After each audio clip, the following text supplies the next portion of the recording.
ನಮಸ್ಕಾರ ವೀಕ್ಷಕರೇ, ನಾನು ನಿಮ್ಮ PH ನಾಯ್ಕೋಡಿ.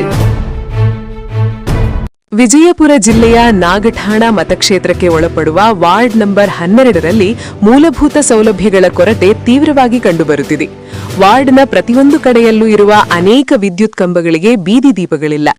ಈ ಬಗ್ಗೆ ಸಂಬಂಧಪಟ್ಟ ಅಧಿಕಾರಿಗಳಿಗೆ ಹಾಗೂ ಜನಪ್ರತಿನಿಧಿಗಳಿಗೆ ಮನವಿ ಸಲ್ಲಿಸಿದರೂ ಯಾವುದೇ ಪ್ರಯೋಜನವಾಗಿಲ್ಲ ಎಂದು ಸ್ಥಳೀಯ ನಿವಾಸಿಗಳು ಆಕ್ರೋಶ ವ್ಯಕ್ತಪಡಿಸಿದ್ದಾರೆ. ಇದಲ್ಲದೆ ಕನಸೆ ಬಡಾವಣೆಯಲ್ಲಿ ಸುಮಾರು 3ರಿಂದ 4 ವಿದ್ಯುತ್ ಕಂಬಗಳ ಕೊರತೆ ಇದ್ದು ರಾತ್ರಿ ವೇಳೆ ಸಂಪೂರ್ಣ ಅಂಧಕಾರ ಆವರಿಸುತ್ತದೆ. ಇದರ ಪರಿಣಾಮವಾಗಿ ಅಲ್ಲಿನ ಮಕ್ಕಳ ವಿದ್ಯಾಭ್ಯಾಸಕ್ಕೆ ತೀವ್ರ ತೊಂದರೆ ಉಂಟಾಗುತ್ತಿದೆ ಎಂದು ಸಾರ್ವಜನಿಕರು ತಿಳಿಸಿದ್ದಾರೆ. ಈ ಎಲ್ಲ ಸಮಸ್ಯೆಗಳ ಕುರಿತು ಇಲ್ಲಿನ ಶಾಸಕರಾದ ವಿಠ್ಠಲ ಕಟಕದೊಂಡವರಿಗೆ ಹಲವು ಬಾರಿ ತಿಳಿಸಿದರೂ ಜನರ ಕಷ್ಟವನ್ನು ಕೇಳಲು ಸಮಯ ಸಿಗುತ್ತಿಲ್ಲ ಎಂದು ಸಾರ್ವಜನಿಕರು ಅಸಮಾಧಾನ ವ್ಯಕ್ತಪಡಿಸಿದ್ದಾರೆ.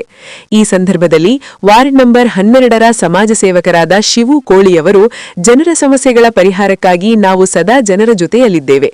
ಸಂಬಂಧಿತ ಅಧಿಕಾರಿಗಳು ಹಾಗೂ ಜನಪ್ರತಿನಿಧಿಗಳ ಗಮನಕ್ಕೆ ತಂದು ಸಮಸ್ಯೆಗಳನ್ನು ಬಗೆಹರಿಸುವ ಪ್ರಾಮಾಣಿಕ ಪ್ರಯತ್ನ ಮಾಡುತ್ತೇವೆ ಎಂದು ಭರವಸೆ ನೀಡಿದರು. ನಮ್ಮ ವಾರ್ಡ್ ನಂಬರ್ 12 ಕನಸೆ ಬಡಾವಣೆಯೊಳಗೆ ಬಂದಿದ್ವಿ. ನಾನು, ಕುಮಾರ್, ಅಭಿಷೇಕ್, ಸಂಗಣ್ಣವರು. ಯಾಕಪ್ಪ ಅಂತಂದ್ರೆ ಇವತ್ತು ನಮ್ಗೆ ನಮ್ಮ ಅಕ್ಕವ್ರು ಫೋನ್ ಮಾಡಿ ಯಾಕಕ್ಕ ಏನಕ್ಕೆ ವಿಷಯ ಅಂತಂದು ಕೇಳಿದಾಗ ಅವ್ರು ಹೇಳಿದ್ರು, ಪಾಪ ಇಲ್ಲಿ ಅಷ್ಟೇ ಲೈಟಿನ ವ್ಯವಸ್ಥೆನೇ ಇಲ್ಲ. ಯಾಕಂತಂದ್ರೆ ಇಲ್ಲಿ 2-3 ಕಂಬದ ಅವಶ್ಯಕತೆ ಐತಿ. ಮಹಾನಗರ ಪಾಲಿಕೆ ಐತಂದ್ರೆ 2 ಕಂಬ ಹಾಕಿಕೊಟ್ರೆ ಭಾಳ ಅನುಕೂಲ ಆಗ್ತದೆ. ಯಾಕೆ ನಾನು ಇಲ್ಲಿ ಬಂದಿನಪ್ಪ ಅಂತಂದ್ರೆ ಉದ್ದೇಶ, ಅಕ್ಕವ್ರು ನನಗೆ ಒಂದು 10ರಿಂದ 15 ದಿನದ್ದು ಫೋನ್ ಮಾಡಿ ಹೇಳತ್ತಿದ್ರು ಲೈಟಿಂದು ಅಷ್ಟೇ ವ್ಯವಸ್ಥೆ ಇಲ್ಲ, ಅವ್ರ ಮನೆಗೆ ಸುದಕ್ಕೆ ಕರೆಂಟ್ ಇಲ್ಲ. ಯಾಕಿಲ್ಲಪ್ಪ ಅಂತಂದ್ರೆ ಕಂಬದ ಸಂಪರ್ಕ ಇಲ್ಲ. ಇಲ್ಲಿ ಮಹಾನಗರ ಪಾಲಿಕೆ ಐತಂದ್ರೆ ಕಂಬದ ಯಾವುದೇ ರೀತಿ ವ್ಯವಸ್ಥೆ ಇಲ್ಲ. ಸಾಕಷ್ಟು ಸಣ್ಣ ಮಕ್ಕಳದಾರ. ನಾ ಆಗಳೇ ಬಂದು ನೋಡಿದ್ವಿ, ನಾನು ಕುಮಾರ್ ಎಲ್ಲ ನೋಡ್ಕೊತ ಕೂತಾಗ ಇವರೆಲ್ಲರೂ ಕೂಡಿ ಆ ಕಂಬದ ಹತ್ರ ಹೋಗಿ ಆ ಮರಕೂರಿ ಕೆಳಗೆ ಕೂತ ಕಿಶಿಂದ ಬರ್ಕೊಂಡು ಕೂತಿದ್ರು. ಅವರು ಮರಕೂರಿ ಕೆಳಗೆ ಹೋಗಿ ಕಿಶಿಂದ ಬರ್ಕೋತ ಕೂತಿದ್ರು ಸಾಲಿ ಹೋಮ್ವರ್ಕ್. ಇವರೆಲ್ಲ ಇಷ್ಟಿಷ್ಟು ಚಿಕ್ಕ ಮಕ್ಕಳದಾರ, ಇಲ್ಲಿ ಕಂಬದ ವ್ಯವಸ್ಥೆ ಇಲ್ಲ. ಅದಕ್ಕೆ ನಾವು ಇಲ್ಲಿ ಬಂದಿದ್ವಿ. ನಾವು ಇಷ್ಟೇ ಏನು ಮನವಿ ಮಾಡ್ಕೊಳ್ತೀವಿ, ನಮ್ಮ ನಾಗಠಾಣ ಮತಕ್ಷೇತ್ರದ ಶಾಸಕರು ವಿಠ್ಠಲ ಕಟಕದೊಂಡ ಸಾಹೇಬರಿಗೆ ಮತ್ತು ನಮ್ಮ ವಾರ್ಡ್ ನಂಬರ್ 12ರ ಮಹಾನಗರ ಪಾಲಿಕೆ ಸದಸ್ಯ ಆದ ರಶ್ಮಿಕಾ ಕೋರಿಯವರಿಗೆ ಮನವಿ ಮಾಡ್ಕೊಳ್ತೀವಿ. ದಯವಿಟ್ಟು ಮಕ್ಕಳ ಭವಿಷ್ಯಕ್ಕೆ ಮುಂದೆ ಸಾಕಷ್ಟು ಪರಿಣಾಮ ಬೀರಬಾರ್ದು. ಅದಕ್ಕೆ ಒಂದು 2 ಕಂಬದ್ದು ಮಹಾನಗರ ಪಾಲಿಕೆ ತಂದು 2 ಕಂಬ ಹಾಕಿಸಿ ಅವ್ರಿಗೆ ಚಿಕ್ಕ ಮಕ್ಕಳಿಗೆ ಓದಾಕೊಂದು ಅನುಕೂಲ ಮಾಡಿಕೊಳ್ಳಿ ನಾನು ಮನವಿ ಮಾಡ್ಕೋತೀನಿ. ಅವಿ ಇದು ಯಾಕೆ ಅಲ್ಲಿ ಹೋಗಿ ಅಭ್ಯಾಸ ಮಾಡತ್ತಿದ್ರು? ಅವಿ ನೀವೆಲ್ಲರೂ ಕೂಡ ಅಲ್ಲಿ ಕಂಬದ ಹತ್ರ ಹೋಗಿ ಅಭ್ಯಾಸ ಮಾಡ್ಕೊತ ಕೂತಿದ್ರಿ. ಯಾಕೆ ಇಲ್ಲಿ ಕರೆಂಟ್ ಇಲ್ಲ? ಏನೋ ಕರೆಂಟ್ ನಿಮ್ಮ ಮನೆಗೆ ಅದು ಕರೆಂಟ್ ಇಲ್ಲ? ನಮ್ಮ ಮನೆಗೆ ಕರೆಂಟ್ ಇಲ್ರಿ, ಇಲ್ಲಿ ಯಾರು ಕೇಳಂಗಿಲ್ಲ. ಅದಕ್ಕೆ ಅಲ್ಲಿ ಎಷ್ಟು ದಿನ ಆಯ್ತು ಇಲ್ಲಿ ಹೊಟ್ಟೆ ಕರೆಂಟ್ ಇಲ್ಲ? ಇಲ್ರಿ. ಆಮೇಲೆ ನೀವು ಮೆಂಬರ್ ಅವ್ರಿಗೆ ಯಾರಿಗೆ ಇಲ್ಲಿ ಹೋಟ್ ಕೇಳಾಕದು ಬಂದವ್ರಿಗೆ ಕೇಳಿದಾಗ ಏನಂತ ನಾವು ಮಾಡಿಕೊಡ್ತೇವೆ ನಿಮಗಂತ ಹೇಳಿದ್ರು. ವಾಪಸ್ ಹೋಗಿ ಕೇಳಿದ್ರೆ ಅವ್ರು ಯಾವುದೇ ತರ ನಮಗೇನು ಇದು ಮಾಡಿ. ಮಹಾನಗರ ಪಾಲಿಕೆ ಎಲೆಕ್ಷನ್ ಆಗಿ ಕಳೆದ 2-3 ವರ್ಷ ಆಗಕ್ಕೆ ಬಂತು, ಹತ್ತತ್ರ ಬಂತು. ಆಮೇಲೆ MLA ಎಲೆಕ್ಷನ್ ಆಗಕ್ಕೆ ಹತ್ತತ್ರ ಬಂತು. ನೀವು ಫೋನ್ ಮಾಡಿ ಕೇಳಿರಕ್ಕ ಅವ್ರಿಗೆ? ಕೇಳಿದ್ರಿ ಏನಂತ ಹೇಳ್ತಾರಕ್ಕ ನಿಮಗೆ? ವೋಟ್ ಹಾಕಿಲ್ಲ. ವೋಟ್ ನೋಡ್ರಿ, ಅದು ಎಲೆಕ್ಷನ್ ಚುನಾವಣೆ ಒಳಗೆ ವೋಟ್ ಹಾಕಿದವ್ರಿಗೂ ಅವರು ಜನಪ್ರತಿನಿಧಿನೇ, ವೋಟ್ ಹಾಕ್ಲಾರ್ದು ಇದ್ದವ್ರಿಗೂ ಜನಪ್ರತಿನಿಧಿನೇ.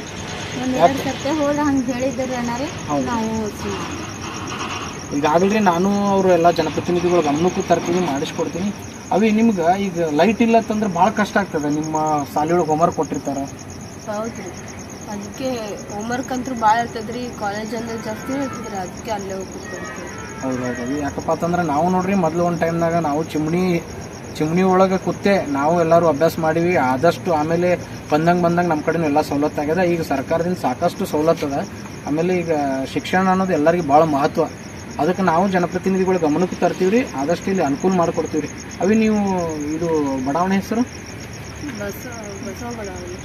ಇದು ಅಕ್ಕ ನಿಮ್ಗೆ ಇಲ್ಲಿ ಲೈಟಿಂಗ್ ಭಾಳ ಅವಶ್ಯಕತೆ ಇದೆಲ್ಲ. ಈಗ ನೋಡ್ರಿ, ಇದೆಲ್ಲ ನೋಡ್ರಿ, ಇಲ್ಲಿ ಚಿಕ್ಕ ಮಕ್ಕಳು ಎಲ್ಲರೂ ಪಾಪ ಬುಕ್ಕ ಹಿಡ್ಕೊಂಡು ಬೇರೆ ಒಂದು ಲೈಟ್ ಬೀದಿ ದೀಪದ ಕಂಬದ ಕೆಳಗೆ ಹೋಗಿ ಅಭ್ಯಾಸ ಮಾಡ್ಕೊಂಡು ಕುಂದಿರ್ತಾರೆ. ಇವತ್ತು ನಮ್ಮ ಮನಸ್ಸಿಗೂ ಇದು ಭಾಳ ಬೇಜಾರಾಯ್ತು ನಮಗೆ ಹಿಂಗೆ ಕೇಳಿ. ಬಟ್ ಆದರೆ ನಾವು ಇವತ್ತು ಕೇಳೋಕ್ಕಿಂತ ನಾವು ವಿಶೇಷವಾಗಿ ಅವ್ರಿಗೆ ಹೇಳಾರ್ದೆ ಇಲ್ಲಿ ಬಂದಿದ್ವಿ. ಆ ಕಂಬದ ಹತ್ರ ಮಕ್ಕಳೆಲ್ಲ ಅಭ್ಯಾಸ ಮಾಡ್ಕೊಂಡು ಕೂತಿದ್ದಕ್ಕೆ ನಮಗೂ ಒಂದು ಸ್ವಲ್ಪ ಭಾಳ ಬೇಜಾರಾಗೈತಿ. ಆದಷ್ಟು ನಾವು ಇದು ಶಾಸಕರು ನಾಗಠಾಣ ನಮ್ಮ ಕಟಕದೊಂಡ ಸಾಹೇಬ್ರು ಗಮನಕ್ಕೂ ತರ್ತೀವಾಗ. ಮತ್ತೇನದ ನಮ್ಮ ವಾರ್ಡ್ ಮೆಂಬರ್ ಅವ್ರು ಕೋರಿ ಬಸವಣ್ಣವ್ರಿಗೂ ಹೇಳಿ ಆದಷ್ಟು ನಿಮಗೆ ಮಾಡಿಸಿ ಮಕ್ಳಿಗೊಂದು ಓದಾಕ ಅನುಕೂಲ ಆಗ್ಲಿ ಅಂತ ನಿಮ್ಗೆ ಕರೆಂಟ್ ವ್ಯವಸ್ಥೆ ನಾವು ಮೂಲಭೂತ ಹಕ್ಕುಗಳಕ್ಕ. ಅದಕ್ಕೆ ಆದಷ್ಟು ಬೇಗನೆ ನಾವು ಸ್ಪಂದನೆ ಮಾಡಿ ನಿಮ್ಗೆ ಮಾಡಿಸ್ಕೊಡ್ತೀವಕ್ಕ. ಎಲ್ಲರೂ ಕೂಡ ನಾವು ನಿಮಗೆ ಮಾಡಿಸ್ಕೊಡ್ತೀವಿ. ಭಾಳ ಒಳ್ಳೇದು ಕೆಲಸ ಆಗ್ತೈತ್ರಿ ಅಣ್ಣಾರಿ. ಯಾಕಂದ್ರೆ ಸಣ್ಣ ಮಕ್ಕಳು ಭಾಳ ಅದಾವ್ರಿ. ನಮ್ಮ ಮನೆ ಪರಿಸ್ಥಿತಿ ಭಾಳ ಗಂಭೀರ ಐತ್ರಿ. ಮನೆ ಒಳಗೆ ಯಾವುದೇ ರೀತಿ ಗಂಡು ಮಕ್ಕಳು ಇಲ್ರಿ. ಮಾತು ಬರ್ಲಾರ್ದ ಮಕ್ಳು ಅದಾವ್ರಿ, 5 ಜನ ಹೆಣ್ಮಕ್ಳು ಅದಾವ್ರಿ. ಹಿಂಗಾಗಿ ಪರಿಸ್ಥಿತಿ ನಮಗೆ ಯಾರೇನು ಕೇಳಂಗಿಲ್ರಿ ಇಲ್ಲಿ. ಅದಕ್ಕೆ ನೀವು ಒಂದು ಸ್ವಲ್ಪ ನಮಗೆ ಇದನ್ನ ಮಾಡಿಸ್ಕೊಡ್ರಿ. ನಾವು ಮಾಡಿಸ್ಕೊಡ್ತೀವಕ್ಕ. ಆದಷ್ಟು ನಾವು ಜನಪ್ರತಿನಿಧಿಗಳಿಗೆ ಗಮನಕ್ಕೆ ತಂದು, ಮಹಾನಗರ ಪಾಲಿಕೆಯವರಿಗೆ ಅಧಿಕಾರಿಗಳ ಗಮನಕ್ಕೂ ತಂದು ಆದಷ್ಟು ಒಂದು 15ರಿಂದ 20 ದಿನದೊಳಗೆ ನಾವು ಅವ್ರಿಗೆ ಮನವಿನೂ ಕೊಡ್ತೀವಕ್ಕ. ಮಾಡಿಸಿ ಒಟ್ಟು ಎಲ್ಲ ಚಿಕ್ಕ ಮಕ್ಕಳಿಗೆ ಒಂದು ಓದಾಕ ಒಂದು ಅನುಕೂಲ ಆಗೋ ರೀತಿಯಾಗಿ ನಾವು ಒಂದು ಸಹಾಯ ಮಾಡ್ತೀವಕ್ಕ. ನಮ್ಮಿಂದ ಆದಷ್ಟು ನಾವು ಮಾಡಿ ಸಹಾಯ ಮಾಡ್ತೀವಿ.